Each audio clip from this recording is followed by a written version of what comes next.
Hola, buenas tardes, ¿cómo están? Espero se encuentren muy bien. Pues bienvenidos a esta pequeña plática sobre los beneficios del Convin en la rehabilitación odontológica. Mi nombre es Noé Santana, soy profesor de la Facultad de Estudios Superiores Iztacala y ya llevo aproximadamente 18 años ejerciendo en esta ardua labor de la odontología, en donde nos encontramos siempre ese motivo para seguir adelante y progresando, que es la familia.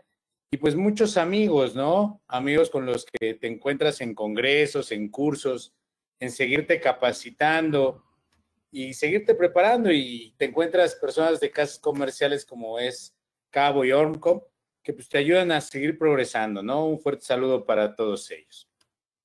Y bueno, para empezar con el tema, pues quiero empezar con este vehículo, que me imagino que todos lo ubican. Si hay amigos de Ecuador, me decían que no se les decía bocho, se les decía de otra forma, el escarabajo famoso. Y pues este carro se inventó aproximadamente en el año 34. Tuvo su primer prueba en el 30, pero como tal se empezó a construir hasta 1945. Fue un invento de Ferdinand Porsche y fue el auto que más se ha vendido a nivel mundial. Aproximadamente logró terminarse en el 2003 con una cifra de 21.500.000 autos vendidos aproximadamente. Gran parte de esta producción fue en Puebla. Y quiero empezar con esto porque me imagino que muchos, incluso de contemporáneos de mi edad, aprendieron a manejar en un Volkswagen, pero actualmente pues ya no tenemos en mente un Volkswagen porque no trae aire acondicionado, la dirección no es hidráulica, tiene varias características que pues ya no lo hacen ser tan funcional. Y ahora pues, muchos tenemos en mente autos como el Tesla, que pues es completamente, ¿cómo se llama? Autónomo y GPS, y lo puedes sincronizar con el teléfono y muchas otras cuestiones, ¿no? A lo que me lleva, pues, que si tuvieran la oportunidad de escoger, ¿qué escogerían, no? ¿Un Volkswagen o un Tesla? Cuando uno muestra esta imagen, muchos no lo ubican, pero ella es Ana Berta Ludwig, es la esposa de William Conrad. Cuando ya vemos esta imagen con la mano y el anillo, ya todos decimos, ah, así fue como empezó la radiología como tal, o las imágenes para su función en nuestro quehacer, ¿no? Y fíjense, hay varios datos curiosos de Conrad Röntgen. Fue rector, tuvo el premio Nobel de Física, entre muchas otras atribuciones, y una de las que más me sorprende a la fecha es que nunca patentó su invento.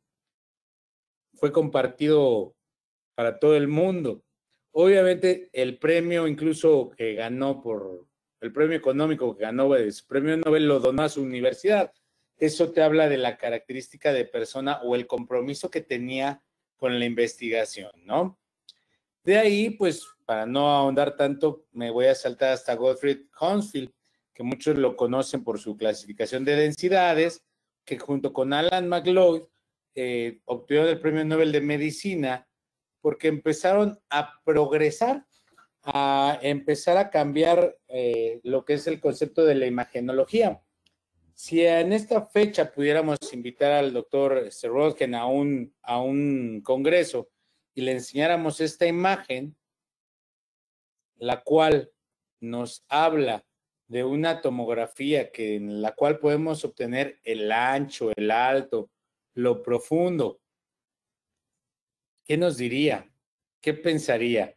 Y así es, esa es la ventaja de una tomografía, que nos permite hacer cortes coronales, axiales y sagitales de lo que es el macizo facial para mejorar nuestro diagnóstico. Alguna vez algún doctor, el doctor Enrique González, me decía, bueno, una tomografía no sirve si no sabes qué es lo que buscas. Y es muy chistoso. Cuando ya sabes o intuyes en base a tu diagnóstico qué estás buscando, a veces encuentras más cosas.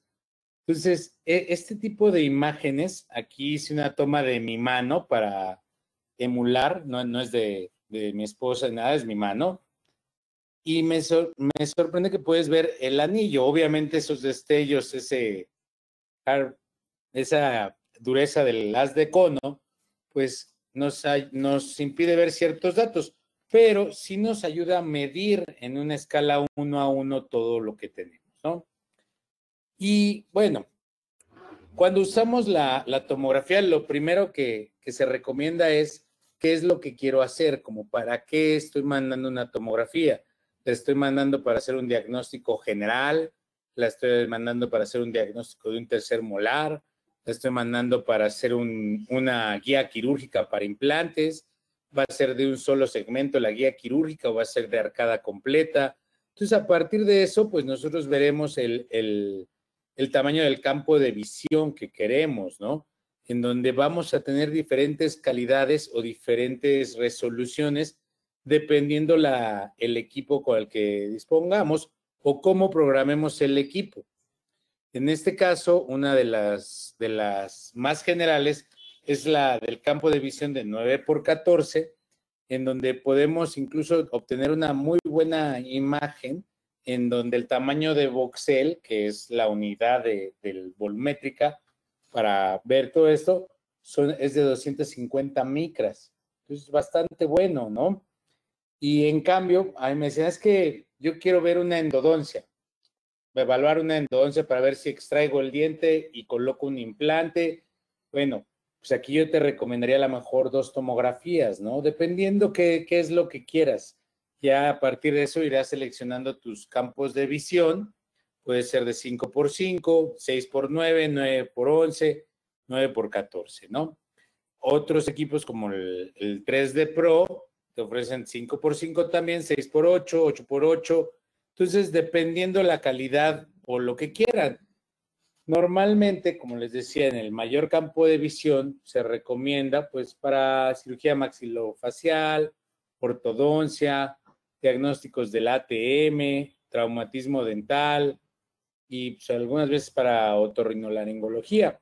Lo que sí, en alguna ocasión platicando con otros doctores, a veces puedes pedir un campo de visión de 5x5 del cóndilo derecho si lo que quieres es ver más a detalle ese cóndilo, o si lo que quieres es evaluar una endodoncia de un 36, un 26, pues igual de pasar de una tomografía de un campo de 13x15, pedir también otra de 5x5, ¿no? Y muchos me dirán, bueno, ¿y a mí de qué me sirve que sean 80 micras, ¿no? O sea, ¿cuánto es 80 micras para que nos ubiquemos? Pues el grosor de un cabello humano pues es de 60 a 80 micras, para que se den una idea. Entonces, imagínate tener la capacidad de evaluar el cráneo de nuestro paciente a ese nivel, ¿no? Aproximadamente dividido en 80 micras en toda su complejidad. Vean, las bacterias, pues sí, ya estaríamos hablando de mucho menores, pero para que se den una idea, un campo de visión es de 80 micras, ¿no? Esta radiografía era hasta hace algunos años mucho de lo que ocupábamos. Ahorita lo tomé por fines de la presentación, pero normalmente poníamos una rejilla milimetrada previo a la radiografía para que cuando recibiera la luz, aunque tuviéramos una elongación o algún acortamiento de la imagen, sabíamos que cada cuadrito mide 1 milímetro. Entonces yo me dije, bueno, vamos a probar un poquito nuestro tomógrafo, ¿no? Y le puse la famosa rejilla y me puse a medirlo. Y vean, este es un campo de visión de 5x5 y podemos observar bastante bien los conductos. Obviamente aquí yo me basé a los inferiores. Vean cuando hacemos los cortes axiales cómo podemos evaluar completamente en dónde empieza y en dónde termina uno de los conductos. En el corte transversal, a mí me gusta recorrer todos los alrededores e ir buscando. Ahorita por cuestiones de tiempo, pues sí, lo vamos haciendo muy rápido, pero permite que nosotros evaluemos todas las características de nuestro paciente. Ahora, una tomografía no nos va a dar el diagnóstico completo, pero es una gran herramienta. aquí algunas veces me decían, es que vienen por una resina y encontramos necesidad de hacer retratamientos endodónticos, injertos óseos, etc, etc. Aquí miren cómo voy midiendo los cuadritos y miden aproximadamente 0.99 milímetros. Que ese 0.1 de milímetro yo lo asocio más a mi error en cómo coloqué la medición que como tal al equipo. Entonces, como tal, este tipo de acciones que he hecho me ha hecho cada vez confiar y confiar más y más en mi tomógrafo, ¿no? En mi imagen tomográfica.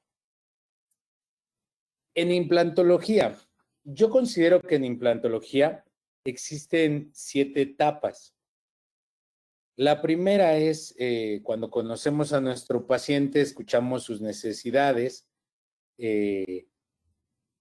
preguntamos, yo tiendo a preguntar, oye, ¿y por qué un implante? Porque actualmente ya los pacientes llegan y dicen, es que vengo porque quiero que me coloque un implante. Ya el acceso a la información que tienen los pacientes es vasta, desde Google o de voz en voz, Facebook, Instagram, todas las redes sociales o toda la red te mantiene informado. Algunas veces para bien, otras veces para mal, otras veces no hay un gran aporte, ¿no? Pero sí es importante comenzar con las necesidades del paciente, qué es lo que quiere. Y por lo general, la mayoría de mis pacientes me comentan es que ya no quiero usar una prótesis removible, o sabe que tengo rotos los dientes, los tengo picados, o tengo una enfermedad periodontal, y pues no quiero terminar usando una prótesis que se quite y se ponga, un removible. Entonces, ahí es cuando yo pondría la segunda etapa, ¿no? ¿Cuál es el compromiso del paciente?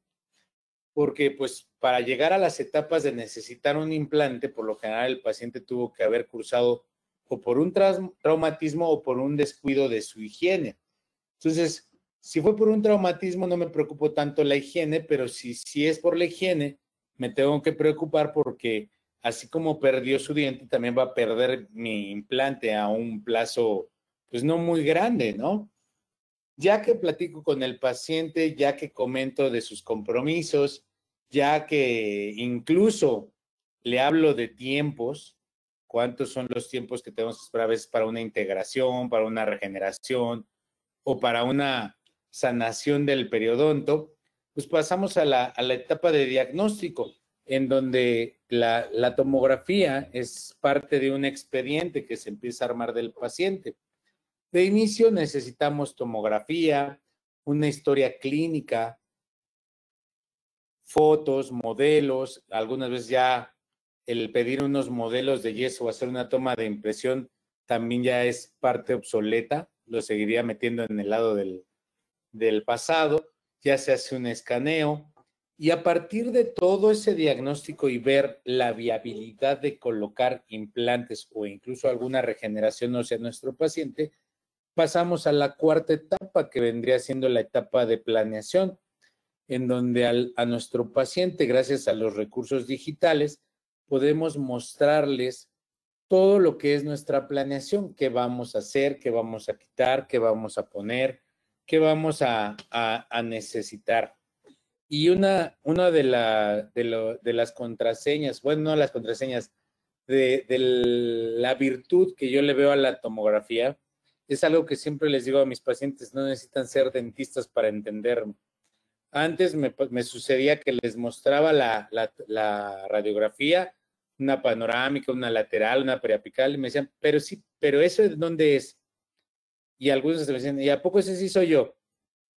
Cuando ahorita en la tomografía se las coloco, les muestro los diferentes campos, voy cambiando incluso las densidades y pueden ver su rostro en una pantalla y saber que sí son ellos. Entonces, ya una vez que comprendimos la planeación, que incluso hablamos de algo de lo más importante que yo creo que son los tiempos, pues también podemos pasar a la etapa quirúrgica en la colocación de los implantes, en donde el escaneo y un tomógrafo se vuelven fundamentales para la elaboración de una guía quirúrgica. De hecho, se podría decir que no se puede realizar ninguna guía quirúrgica actual, virtual, digital, sin una tomografía, ¿no?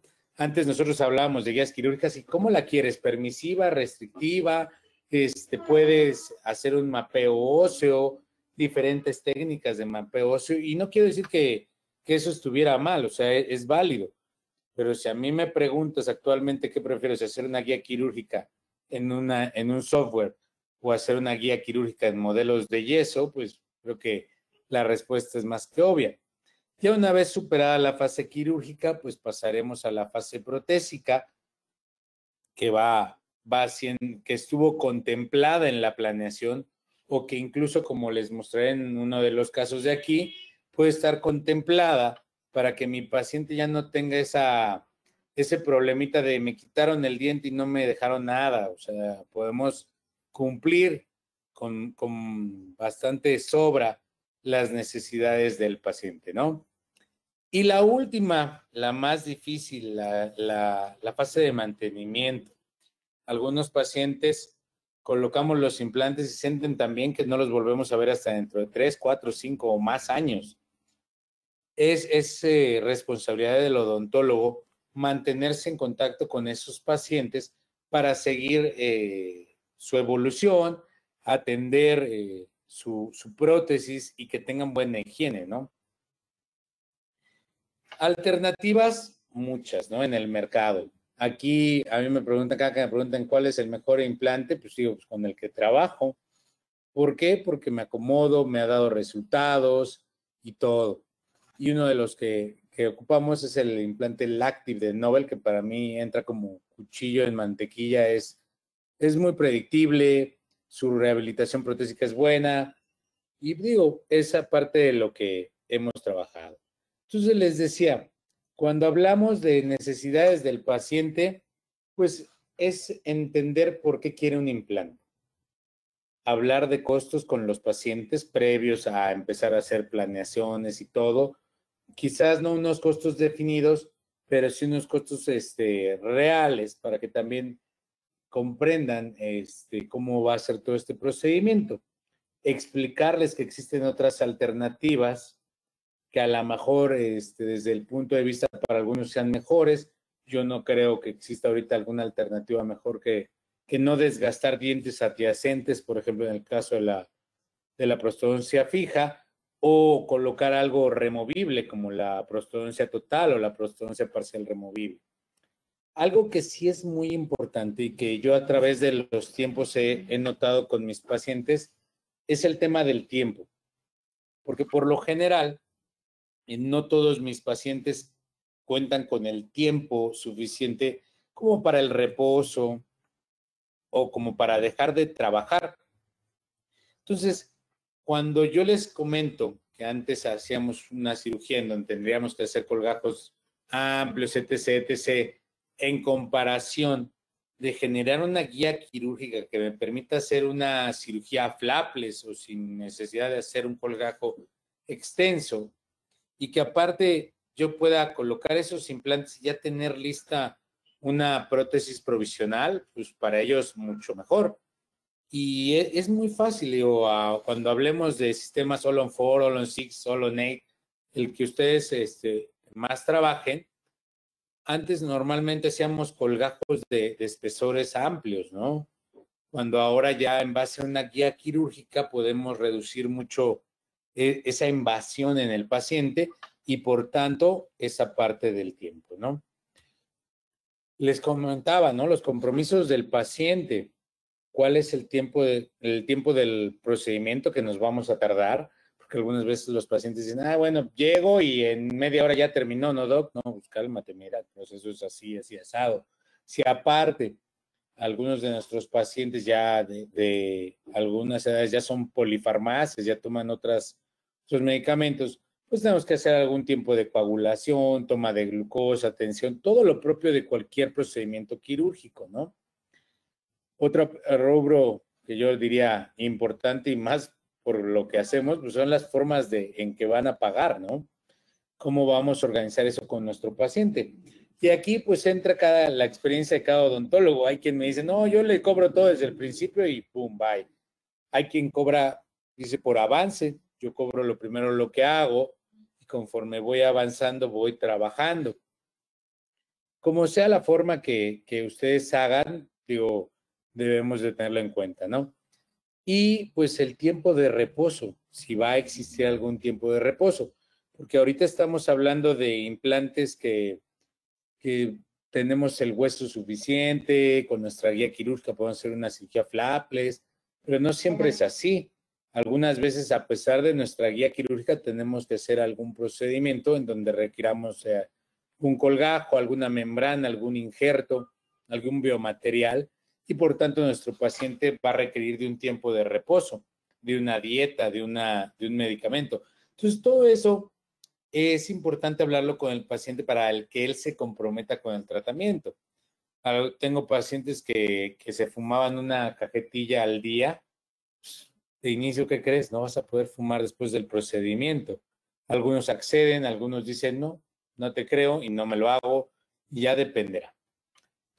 La parte del diagnóstico, como les digo, el expediente clínico desde su ficha de identificación, antecedentes heredofamiliares, sistemas, aparatos, y muchas veces yo les comento que el expediente clínico en su etapa de interrogatorio, de inspección, uno debe de ser muy meticuloso.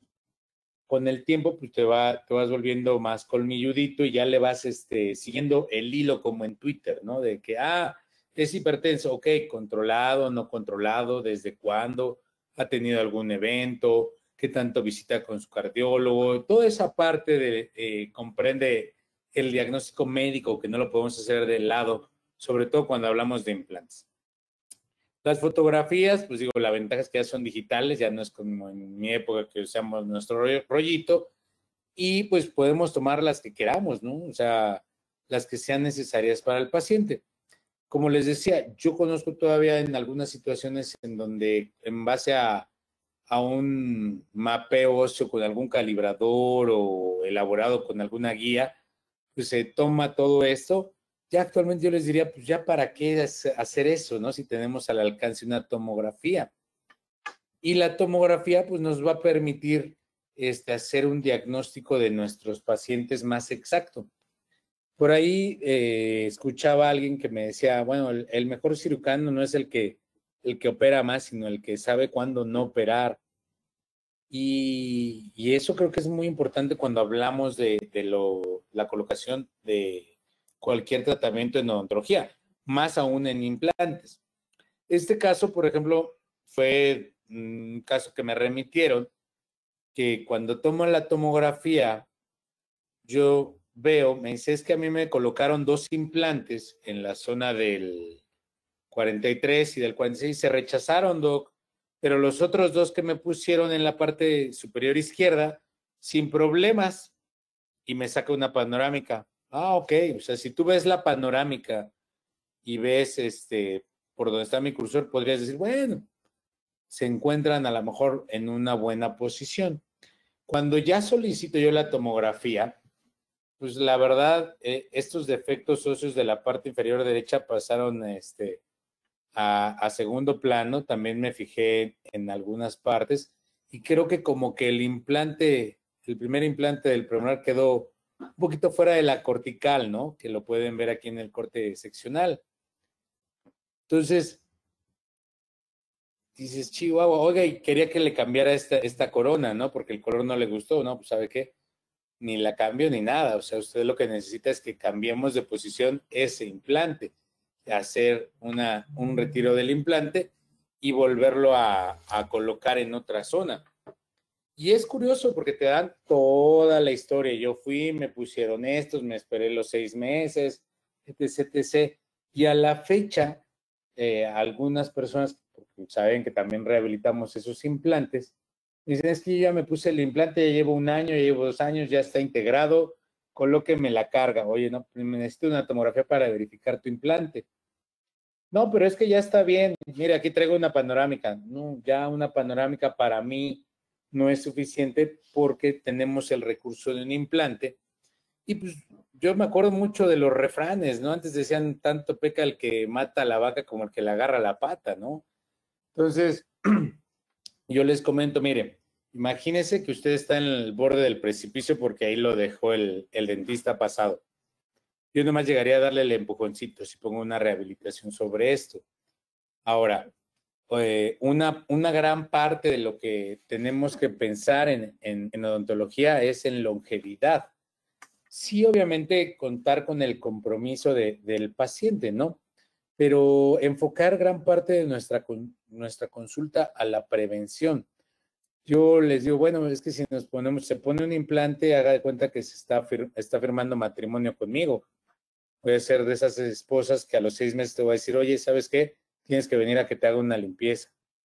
¿No vienes? Ah, ok, lo anoto en tu expediente. Te insisto al mes siguiente, al siguiente mes, luego al año, y no te voy a dejar de insistir. ¿Por qué? Porque si sucede algo, se pierde ese control o vuelve a haber un proceso de una enfermedad periodontal y se empiezan a mostrar las cuerdas del implante o empieza a haber una migración de la encía, tú no vas a decir, mi odontólogo me dejó mi implante muy bien, tú vas a decir, no vas a decir, no me lavé la boca, no fui a mis controles, vas a decir, mi odontólogo no me dejó bien el implante. Entonces, de cierto modo, yo prefiero proteger mi trabajo cuidando también de mis pacientes, ¿no? Y obviamente es parte de nuestra labor preocuparnos por ellos, preocuparnos porque su higiene sea la más adecuada, ¿no? En este caso, como les mostraba, pues la paciente me dijo, bueno, voy a ir a ver a donde me pusieron los implantes, voy a ver qué sucedió, si consideran que está mal, etc., etc., ¿no? Entonces, ya después me habló y me dijo, oye, ¿qué crees, doc? Que ya vieron la tomografía, lo vio otro doctor, y me dicen que sí me van a cambiar ese implante y va a entrar por garantía, etc., etc. Ah, ok, pues adelante, ¿no? Yo después te busco para lo demás. Perfecto, pues la seguiremos esperando, ¿no? Entonces les decía, muy importante siempre tomar fotografías de nuestros pacientes. Sí cambia un rostro con una sonrisa, pero imagínense que aparte de esta sonrisa tuviera pues sus dientes que le alumbraran, le dieran otra figura. Estos son los clásicos casos que nos encontramos, ¿no? Cuando hablamos de rehabilitación con implantes.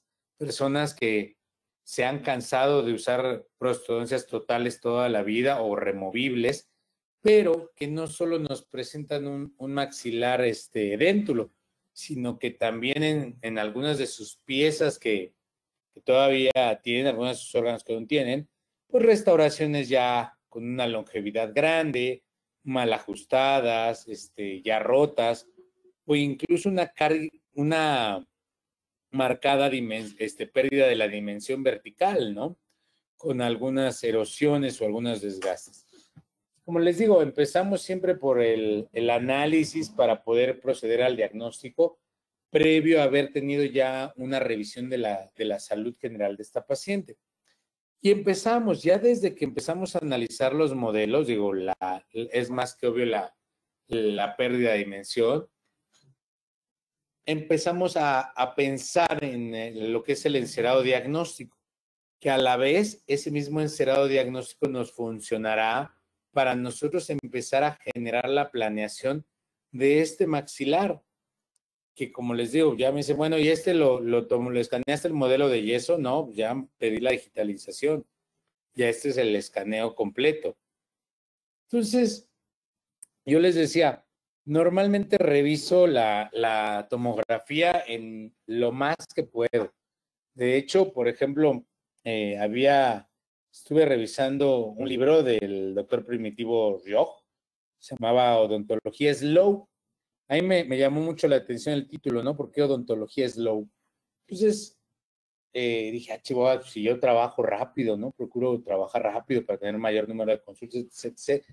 Y digo, algunos datos curiosos me agradaron, otras, la verdad, no comulgué tanto con el doctor Primitivo, pero algo que sí me di cuenta es que la primera etapa en cualquier tratamiento, sea de ortodoncia, resinas, carillas, etc., y sobre todo en implantes, es en donde más te debes de tardar.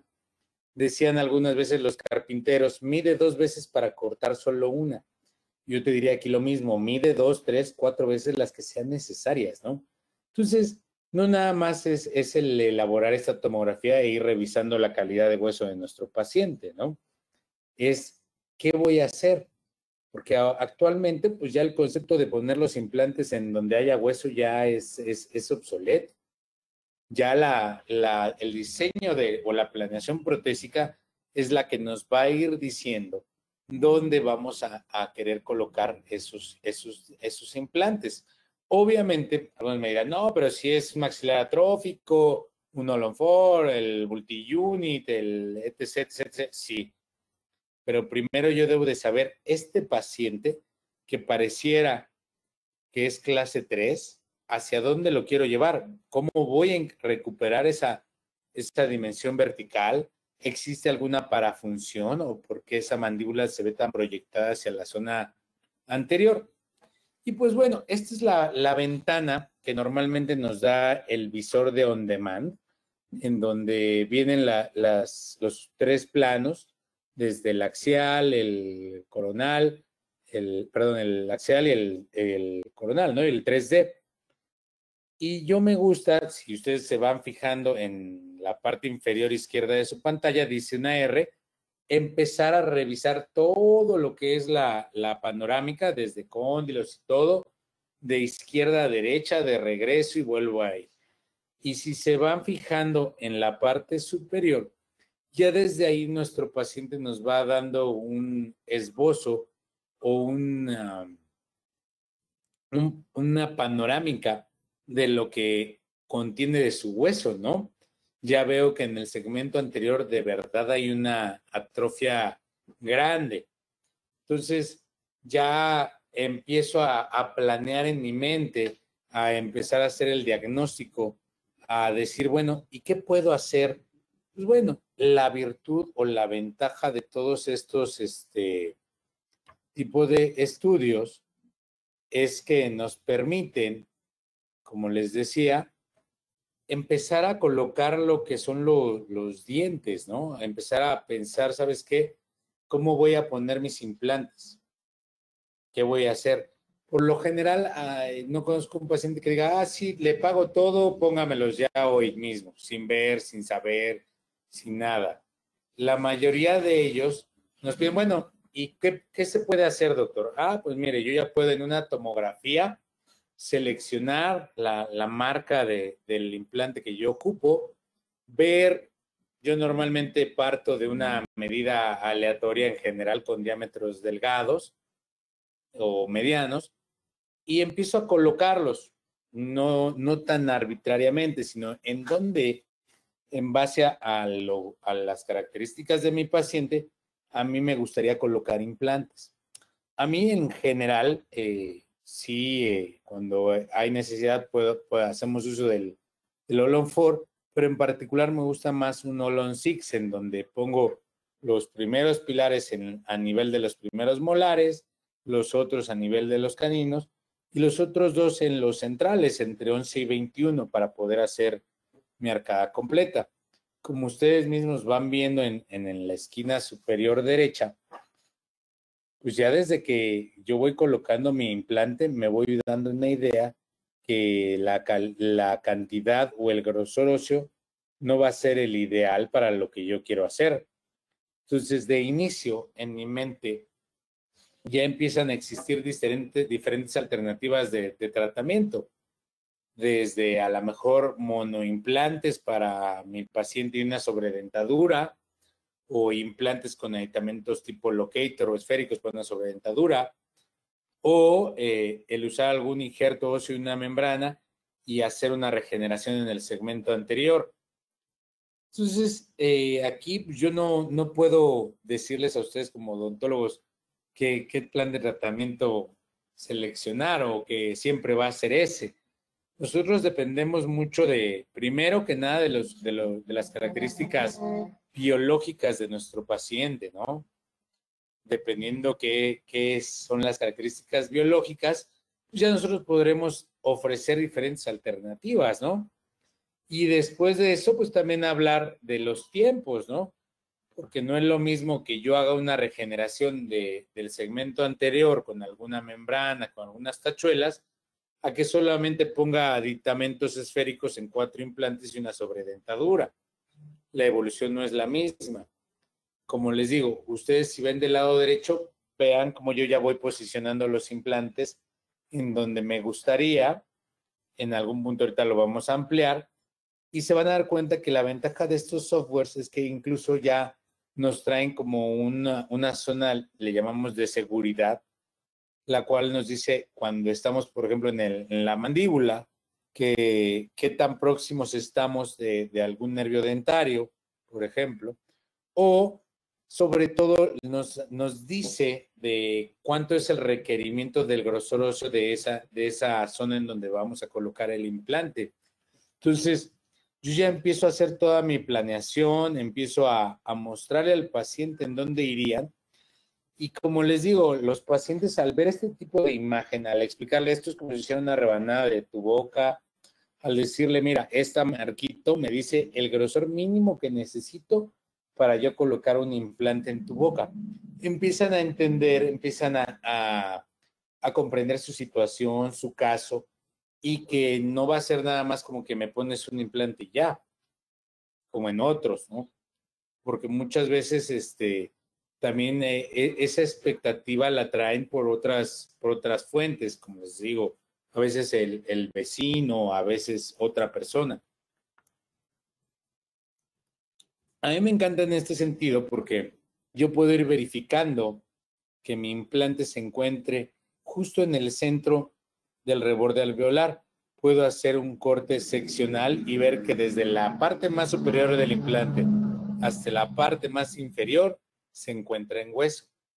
Algunas veces, pues sí, no es el ideal que yo quisiera y lo que tengo que hacer es ajustar todo mi movimiento. En algunos cortes, vean, pues sí, no se encuentra el implante en donde yo quiero, entonces tengo que modificarlo y tengo que analizarlo. Cuestiones que esto no lo podríamos hacer ni imaginarlo en una toma 2D como lo hacíamos antes con una panorámica. Entonces, la tecnología de la tomografía nos ha venido a ayudar a mejorar mucho la planeación de nuestros implantes, cómo colocarlos, cómo detallar y cómo darnos cuenta que 1 milímetro en boca puede representar casi 1 kilómetro. ¿En qué sentido? Que si yo me paso 1 milímetro, yo ya pude haber lesionado un nervio dentario.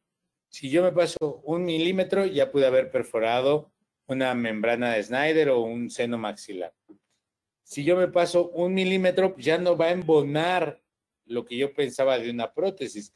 Entonces, la ventaja de la exactitud de la tomografía es esa, ¿no? Que ese milímetro, eso, se reduce al máximo, cuestión que antes no teníamos. Nosotros podemos ir corrigiendo todo lo que queramos en nuestros implantes e ir haciendo la planeación, la cual podemos mostrársela a nuestro paciente y que realmente cuando él nos dé un visto bueno para su tratamiento, sea como tal un consentimiento debidamente informado. Entonces, yo puedo hacer todos los movimientos, puedo generar cambios de colores. Yo he visto que a algunos doctores les gusta cambiar los colores de un diente por el del implante. Entonces, toda esta virtualización del plan de tratamiento otorga una mayor certeza a nuestro paciente. Me ha ocurrido que hago el estudio, ya actualmente la consulta viene invariablemente la tomografía en cada consulta que yo veo, así sea por una resina o por lo que sea, ya es siempre un estudio tomográfico previo.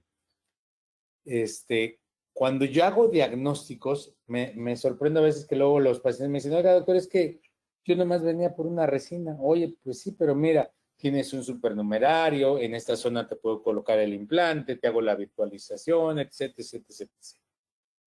Y muchas veces hasta noto su cara de que pensaban que su problema era una sola resina y cuando les desgloso en la ruta clínica o todo lo demás que tenemos que ver, noto su cara de, híjole, pues yo nomás venía por una resina y resulta que estoy tan mal. Y no es que estén tan mal, simple y sencillamente que nosotros tenemos una capacidad de diagnosticar mejor. Imagínense que existiera un escáner que al médico le pudiera dar mucho más datos en donde se va formando, por ejemplo, una neoplasia o que ya empieza a tener problemas el hígado o el riñón. Seamos sinceros, cuando vamos a un examen médico nos hacen preguntas, un expediente, pero no tienen la certeza si hay algo escondido o hay algo que no ven. La ventaja de una tomografía que yo le veo para un odontólogo es que cosas que a simple vista o en una radiografía incluso no se ven, en una tomografía, si eres meticuloso, escuchas a tu paciente y la revisas bien, lo vas a encontrar. Hace poco tuve la oportunidad de asistir con el doctor Rubén Rosas, su plática de tomografía y endodoncia, que se las recomiendo ampliamente también, y me quedé sorprendido. Y dije, chihuahuas, no había revisado tan a profundidad. Imagínense, después de que ya llevo un tiempo revisando tomografías, no me había enfocado tanto al área de endodoncia, que es maravillosa. Y me recordó a mi endodoncista que veía un defecto, no, este es retratamiento. Y el famoso retratamiento no quedaba, y no quedaba, y no quedaba. Y de repente, pues me voy dando cuenta que con el tomógrafo incluso podemos encontrar un tercer conducto mesial que a veces no se ve por más que quieras. Tienes que hacer un retratamiento y, ¿cómo se llama? Y bajar un poquito más del istmo para encontrar ese tercer conducto en mesial, cosa que ni mi endodoncista en ese entonces o actualmente veía. Y muchas veces esto, el mejorar nuestra capacidad de diagnóstico se traduce en una satisfacción mayor de nuestros pacientes por nuestro trabajo. El hecho de que en base a un encerado diagnóstico yo pueda elaborar un producto como una guía quirúrgica que ya va a estar orientada sobre un escaneo y junto con mis fijaciones y todo, me va a permitir colocar con mayor precisión mis implantes, sin contar que pues, no fui tan invasivo, ¿no? Entonces, incluso nos permite una tomografía que si ustedes lo ven es la misma paciente, nos va a permitir evaluar nuestro mismo trabajo, verificar que nosotros estemos en donde debemos estar, que se haya regenerado el hueso en donde queríamos que se regenerara hueso, que nosotros tengamos la tranquilidad de ver a nuestro paciente cada vez que nos visita, ¿no? Porque ¿qué sucedía antes? Oye, ya llegó Juanito, híjole, a lo mejor ya se le rompió algo, ya se le ve una cuerda, o qué pasa, ¿no? Yo prefiero tener la certeza con una tomografía de verificar todos mis tratamientos, ¿no? Y como les digo, no es que encontremos más problemas, simple y sencillamente una tomografía nos va a permitir la capacidad de evaluar o de diagnosticar mejor incluso nuestros trabajos. Y miren, muchos les digo, bueno, si yo te muestro esta radiografía, ¿qué ves?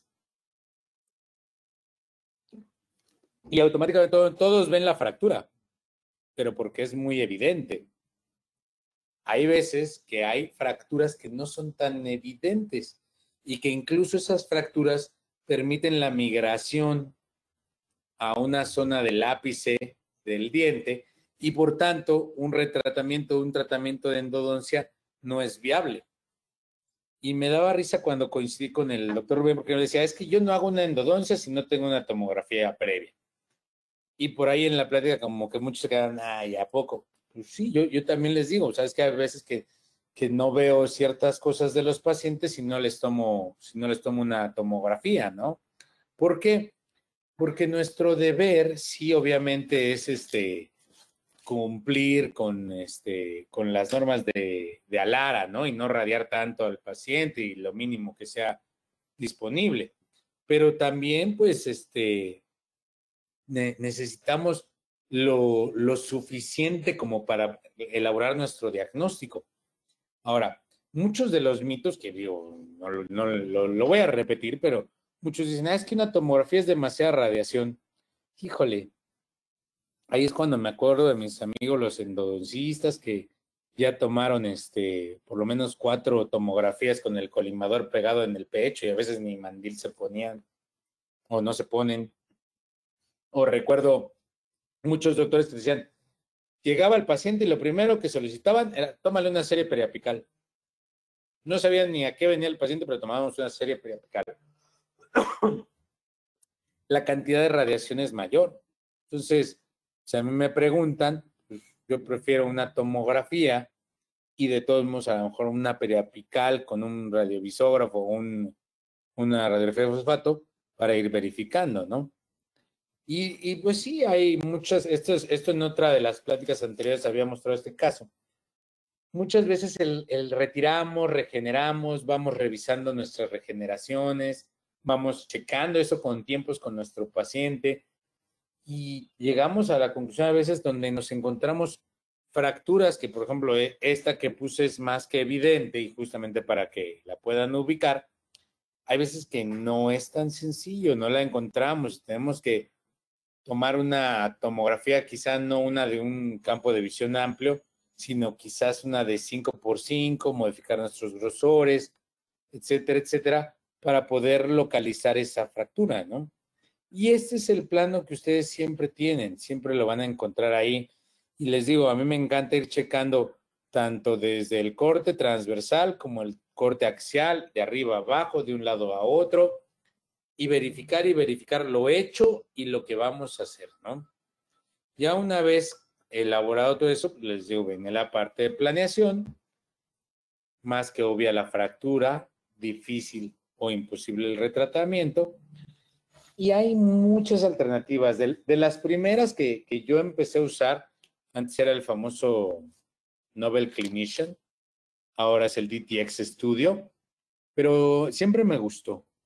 Y me encantaba porque esto me permitía elaborar un buen diagnóstico, una buena planeación y sobre todo me gustaba que yo le podía mostrar al paciente con números exactos, con revisiones. Mira, ahorita está girando alrededor de 80 grados del implante que colocamos. Estoy verificando que el hueso esté siempre dentro de las limitantes que tenemos para después de todo esto, yo pasar a la parte de planificación, mandar a hacer mi guía quirúrgica y pues colocarte tu implante y que cuando quite ese diente que está fracturado, pues no te quedes sin dientes.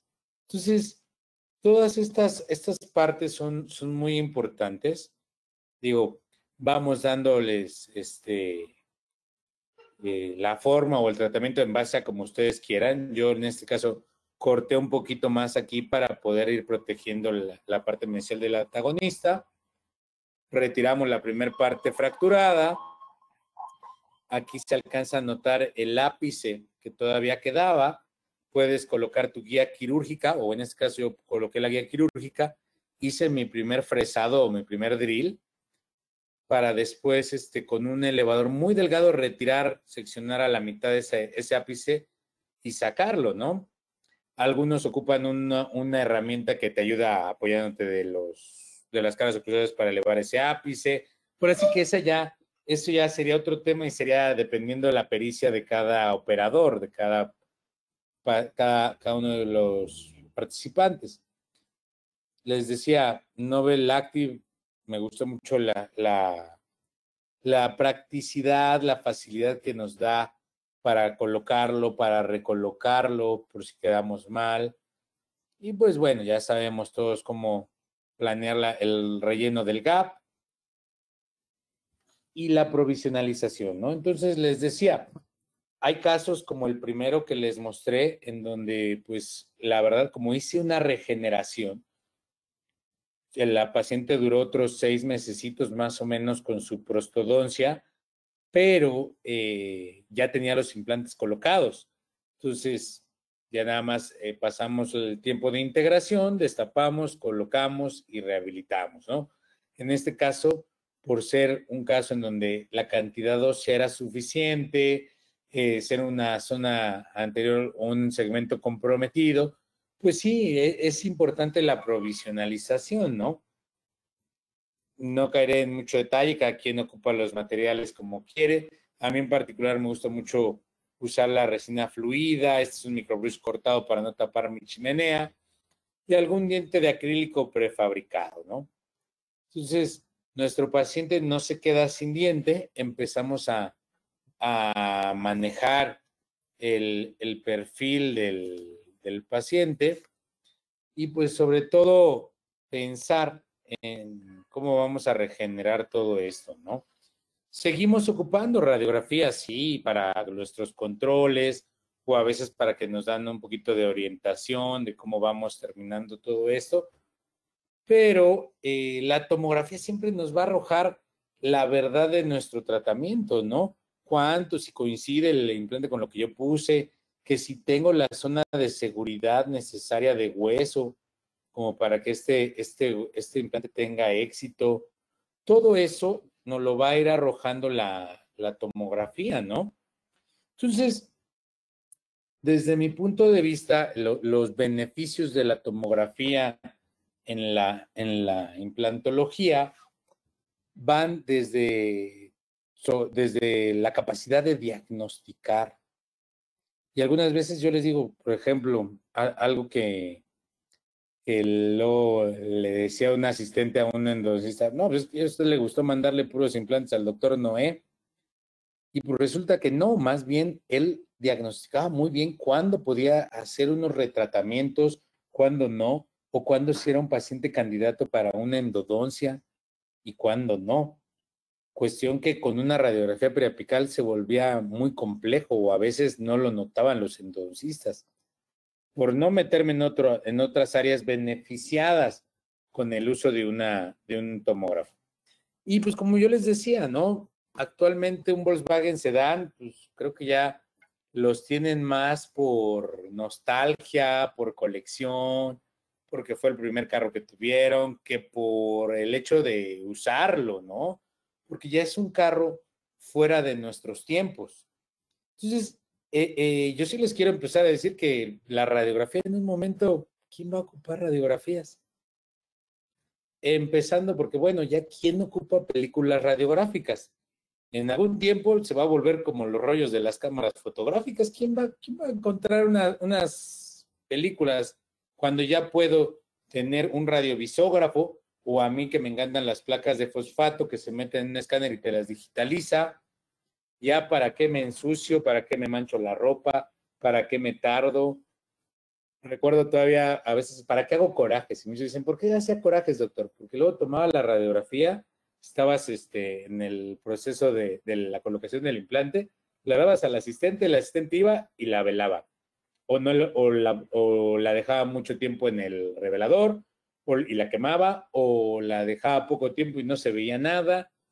¿Qué mejor que tener la certeza de que va a salir bien tu radiografía?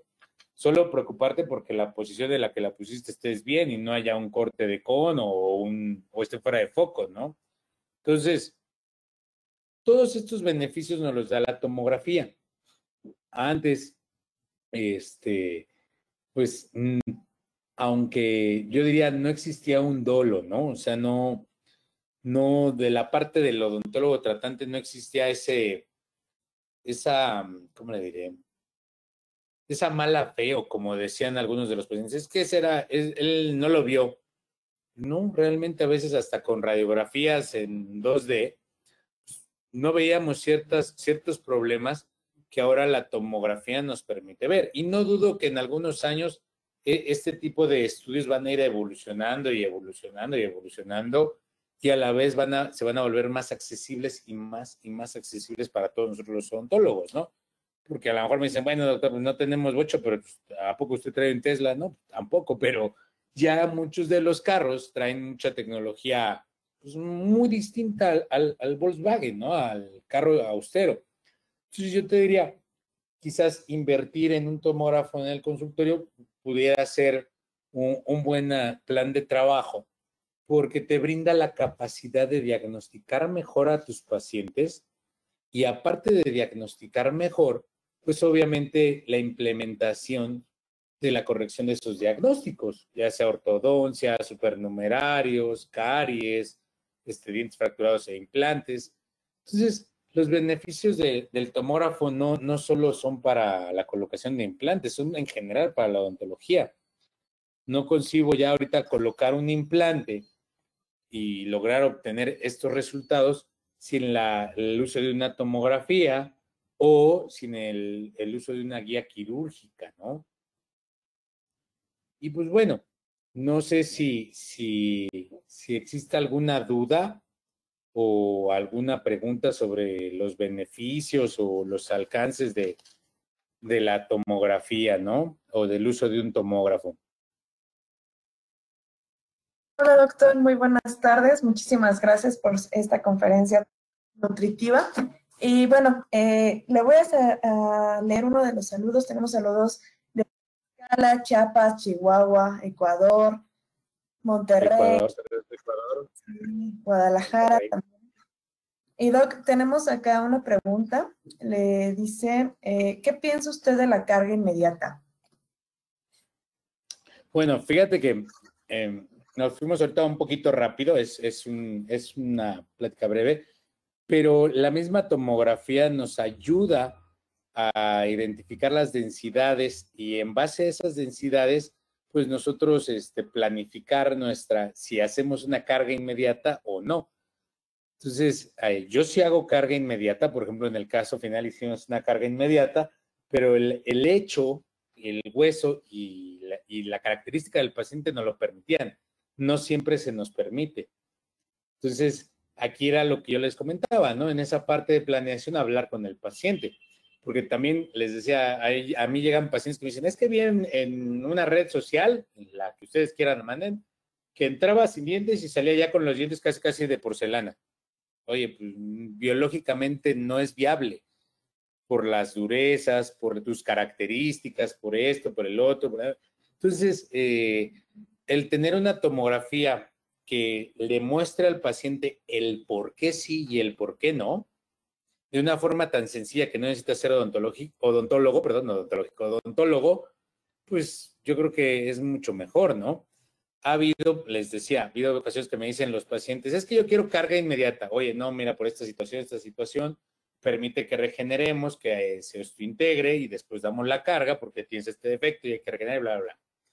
Y todos se los muestro en planeación.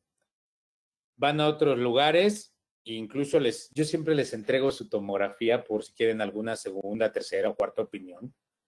Dicen, ¿qué credo? Ya regresé, porque fue a otro lugar en donde ni siquiera pudieron abrir el disco, ni computadora tenía el doctor en su consultorio. Entonces ya empiezas a darte cuenta que los pacientes te piden sí carga inmediata, pero si tú, que eres el experto, sabes cuándo sí, cuándo no, y los informas bien, ese paciente va a ser fiel a ti y va a tener toda su confianza en uno.